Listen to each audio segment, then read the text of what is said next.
ఏవండోయ్ కార్తీక మాసం స్టార్ట్ అయిపోయింది కదా!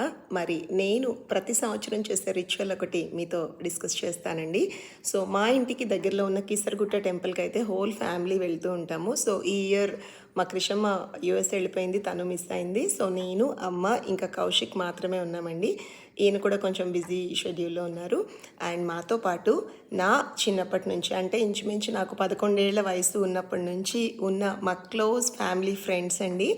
అమ్మకి చాలా చాలా బెస్టీ అండ్ నాకైతే నెక్స్ట్ టు అమ్మలాగా మా సుజాత ఆంటీ అండి. ఆవిడ కూడా వస్తున్నారు. సో ప్రస్తుతానికి మేము నలుగురం కూడా కలిసి కీసరగుట్ట వెళ్ళి శివయ్యకి కార్తీక మాసానికి సంబంధించిన దీపం పెట్టి అంటే 365 ఒత్తులు రిచువల్గా పెట్టి వెలిగిస్తూ ఉంటాం కదండి. సో నేను నాతో పాటు మా క్రిషమ్మది అండ్ మా వారిది అందరిది ఇండివిజువల్గా వెలిగించి వద్దామని అనుకుంటున్నాము. సో ఇంకా కొద్దిసేపట్లో అంటే ఒక 10 మినిట్స్లో బయలుదేరి మా జర్నీ స్టార్ట్ అవుతుంది. మరి మా జర్నీ ఎలా అవుతుంది, టెంపుల్ దగ్గర కుదిరితే కొన్ని షార్ట్స్ కూడా చూపిస్తాను, చూసేస్తూ ఉండండి. బాయ్.